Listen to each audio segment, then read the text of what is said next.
La lumière du matin frappait les pierres usées lorsque l'équipe arriva sur le site, un complexe de ruines caché entre des montagnes qui semblaient avaler le son. L'air était lourd, saturé d'une odeur métallique qui s'accrochait à la langue.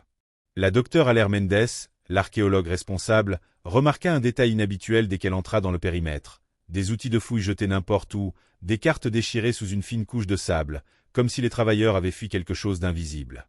Elle s'accroupit pour examiner une lampe de poche abandonnée, encore allumée, son faisceau faible tremblant sur des inscriptions gravées dans les murs. « Cela n'a aucun sens », murmura-t-elle tandis que ses doigts effleuraient une pile de carnets de terrain ouverts.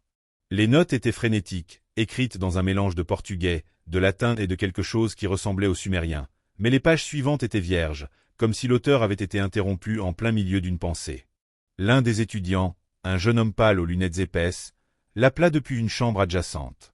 Sa voix résonna de manière déformée, comme si les murs absorbaient les voyelles. Lorsqu'Aller entra, elle vit ce qu'il montrait, une table de travail intacte avec des plats de nourriture pétrifiés et des verres d'eau à moitié pleins. Une mouche coincée dans un ancien liquide durci. La découverte la plus troublante arriva à midi, lorsque la chaleur fit trembler l'air. Ils trouvèrent un journal sous un bloc de pierre. Ses pages étaient couvertes de dessins de créatures aux membres supplémentaires et aux yeux qui semblaient suivre quiconque les regardait. La dernière entrée, datée du jour précédent, disait simplement « Ils ne sont pas morts. Ils attendent ». Aller sentit un frisson, même avec le soleil qui lui brûlait le dos. Au fur et à mesure que l'après-midi avançait, les sons de la forêt environnante disparurent, remplacés par un bourdonnement sourd qui semblait émaner des ruines elles-mêmes. Le guide local, un homme peu loquace nommé Henri, refusa d'entrer dans l'une des chambres les plus profondes, affirmant que l'air d'en dedans n'était pas respirable.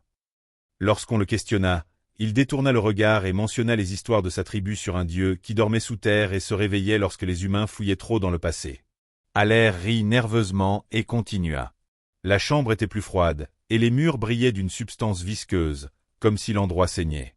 Au centre, il y avait un autel avec une sculpture en obsidienne. Ses traits usés, mais encore discernables, montraient une figure humanoïde à 3 bras, chaque main tenant un organe interne. Le sol était marqué de traces allant dans toutes les directions, sauf vers l'extérieur. Ce soir-là, pendant qu'il dressait le camp, des sons étranges commencèrent à résonner des ruines. C'était comme un chœur lointain, des voix murmurant des harmonies discordantes.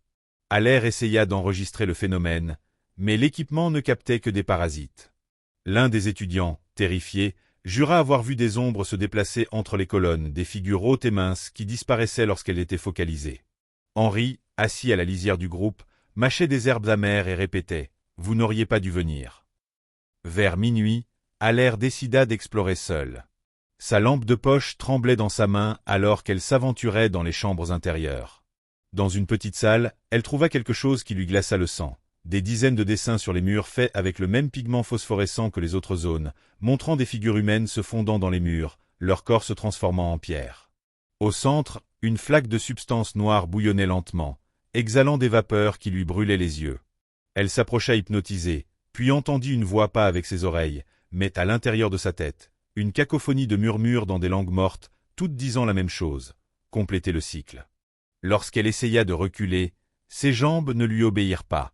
La dernière chose qu'elle vit avant de s'évanouir fut sa propre main s'étendant involontairement vers la flaque, ses doigts touchant la surface sombre, qui semblait vivante. Elle se réveilla à l'aube, allongée à l'entrée du site, Henri à genoux à côté d'elle, lui appliquant des compresses froides sur le front. Les autres étaient pâles et évitaient le contact visuel. Personne ne put expliquer comment elle s'était retrouvée là. Plusieurs jours plus tard, en analysant les échantillons collectés, Aller remarqua une anomalie moléculaire. L'une des pierres contenait des traces d'ADN humain, mais avec une structure hélicoïdale différente, comme si elle appartenait à un organisme qui n'avait pas évolué sur cette planète. Les images des caméras de sécurité installées pour surveiller le site ne montraient que des parasites, sauf pour un seul cadre capturé à 3 heures du matin, montrant une figure sombre aux proportions impossibles se déplaçant entre les ruines. Henri disparut cette nuit-là, laissant derrière lui son couteau et un billet griffonné à la hâte. Ils apprennent. Aller n'a jamais publié les résultats de l'expédition. Les échantillons ont été détruits lors d'un incendie au laboratoire, et le site a été scellé par le gouvernement sous prétexte d'instabilité géologique.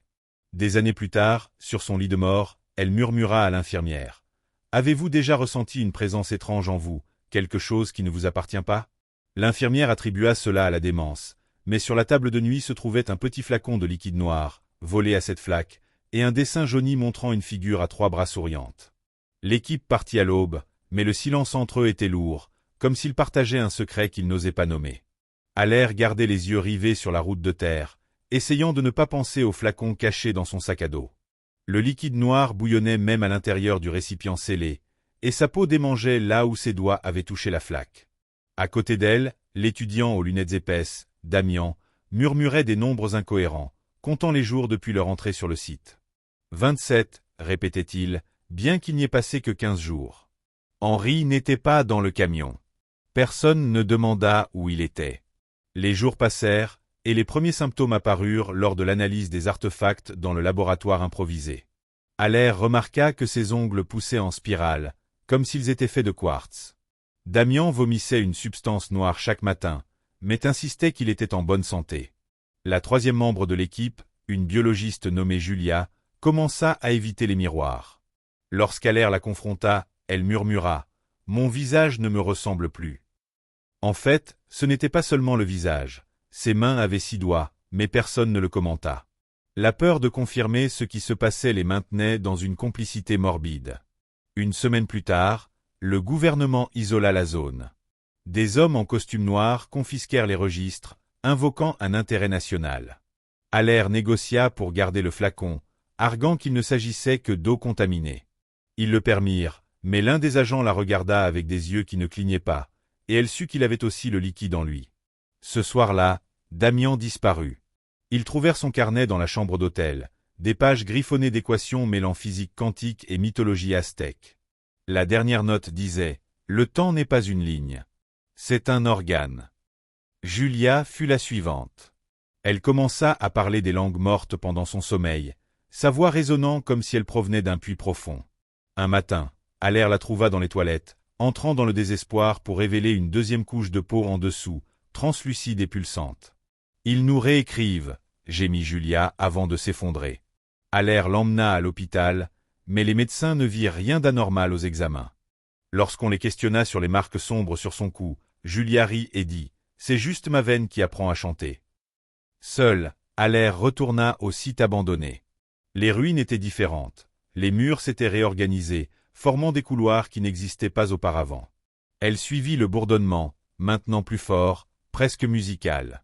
Sur l'autel en obsidienne, elle trouva un nouveau symbole gravé, un cercle avec 3 spirales, identiques aux ongles qui poussaient sur ses mains. Le liquide dans le flacon pulsa en réponse.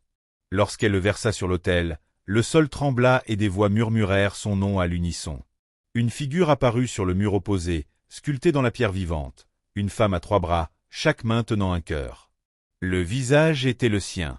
Allaire recula, mais les ombres la cernèrent, chaude et humide. Elle sentit quelque chose se déchirer dans son dos, la chair et les os se réorganisèrent. Elle cria, mais aucun son ne sortit.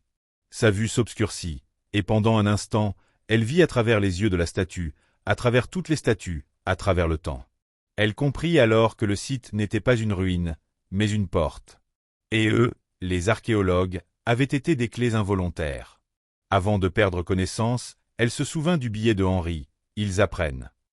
Ce n'étaient pas les humains qui démêlaient l'énigme. C'étaient les énigmes qui démêlaient les humains. Le sol sous Allaire n'était plus solide.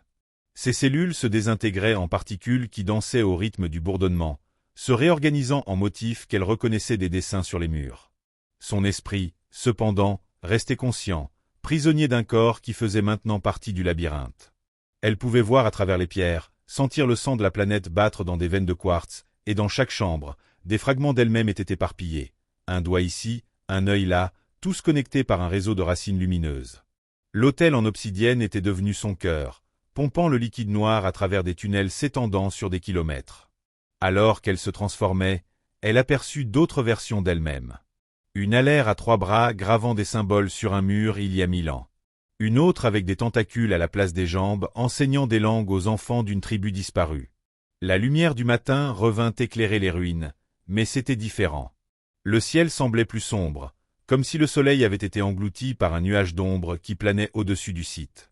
Certains des archéologues avaient disparu, d'autres étaient changés, des yeux brillants, des mains qui tremblaient sans raison apparente, des voix qui murmuraient des langues anciennes même lorsqu'ils n'étaient pas seuls.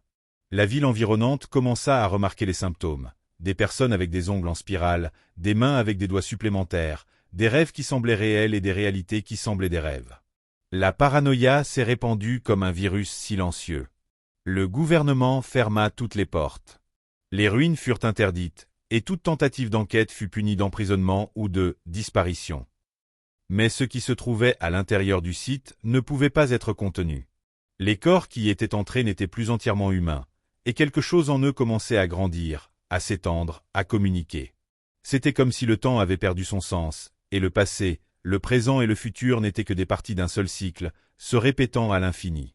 Et ainsi, au fond des ruines, où le bourdonnement ne cessait jamais et où les murs respiraient, allèrent continuer d'exister non pas comme elle était auparavant, mais comme une partie de ce qui était toujours là, attendant d'être découverte. Et tandis que les humains se demandaient ce qu'ils avaient trouvé, les mystères, à leur tour, se demandaient « Êtes-vous prêts à être trouvés ?»